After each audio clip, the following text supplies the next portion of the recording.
1.5 লক্ষ পুলিশ কর্মী এই ইলেকশনে কাজ করবেন এবং সবচেয়ে বড় বাহিনীটা আসবে আনসার ভিডিপি থেকে। ত্রয়োদশ জাতীয় সংসদ নির্বাচন উপলক্ষে আইন শৃঙ্খলা বিষয়ে আমরা বিভিন্ন যে প্রতিরক্ষা বাহিনী এবং পুলিশ বাহিনী, আনসার, তারপরে অন্য কোস্টগার্ড, এই সমস্ত আইন শৃঙ্খলার সাথে যারা জড়িত তাদের সাথে আমরা আজকে মত বিনিময়ে ওনাদেরকে ডেকেছিলাম। মূলত আমরা যে বিষয়গুলো নিয়ে আলোচনা করেছি সেই বিষয়টা আমি আপনাদেরকে ব্রডলি বলে দিচ্ছি। সেটা হচ্ছে যে ভোট কেন্দ্র, ভোট গ্রহণ কর্মকর্তা, ভোট কেন্দ্রের নিরাপত্তা, ভোট কেন্দ্রের সংখ্যাগত হিসাব, নিরাপত্তা, নির্বাচনী এলাকা তথা সমগ্র দেশের নিরাপত্তা এবং সম্পর্কে একটা কর্মপরিকল্পনা প্রণয়ন, আইন শৃঙ্খলা রক্ষা বাহিনী সমূহের ভিতরে যারা কাজ করছেন মাঠ পর্যায়ে এবং করবেন তাদের ভিতরে একটা সমন্বয়, তারপরে অবৈধ অস্ত্রের রোধ, নিয়ন্ত্রণ,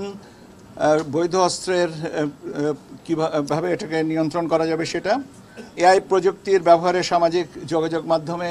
সোশ্যাল মিডিয়াতে যে সমস্ত তথ্য আসে সেগুলোর অপব্যবহার রোধ করা, বিদেশি সাংবাদিক, ট্রাক পর্যবেক্ষক, যে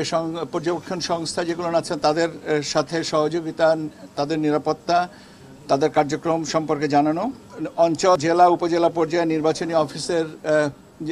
কার্যক্রমকে আরও সুসংহত করা, সমন্বয় করা, পার্বত্য দুর্গম এলাকায় নির্বাচনী দ্রব্যাদি পরিবহন, এখানে যে হেলিকপ্টারের ব্যবহার, কোস্টাল এরিয়াতে কোস্টগার্ডের কার্যক্রম, গোয়েন্দা সংস্থাসমূহের ভিতরে সমন্বয় এবং তথ্য বিনিময়, ড্রোন ব্যবহার যে নিষিদ্ধকরণ আবার সেটা, আর তারপরে আপনার ভোট কেন্দ্র পর্যবেক্ষণের জন্যে একটা আপনার বডি অন ক্যামেরা পুলিশের, এই বিষয়গুলো নিয়ে আমরা মোটামুটিভাবে বিস্তারিত আলোচনা করেছি। তো আমাদের ইনিশিয়াল প্ল্যানিং ছিল 5 দিন, এখন প্রস্তাবনাটা আসছে 8 দিন। এটা আমরা পরীক্ষা করে দেখব যদি হয় সেটা। এআই এর অপব্যবহারের ক্ষেত্রে এনটিএমসি যে ব্যবস্থাটা নিয়েছিল পূজার সময় 35,000 প্লাস আপনার পূজা মণ্ডপে আপনার ওনারা তথ্য প্রযুক্তির ব্যবহারটা করেছেন, ওটা বলেছেন যে ওটা একটা সাকসেসফুল ইভেন্ট, সেটা আমরা ব্যবহার করতে পারি কিনা। এ বিষয়ে আমি এই মুহূর্তে যেটা বলতে চাচ্ছি যে আগামীকাল আমাদের এই ব্যাপারে একটা সেমিনার আছে, সেমিনার কাম ওয়ার্কশপ আছে, সেটাতে আমরা আরও কিছু তথ্য সন্নিবেশ করে এই জিনিসটা দেখব। Army aviation,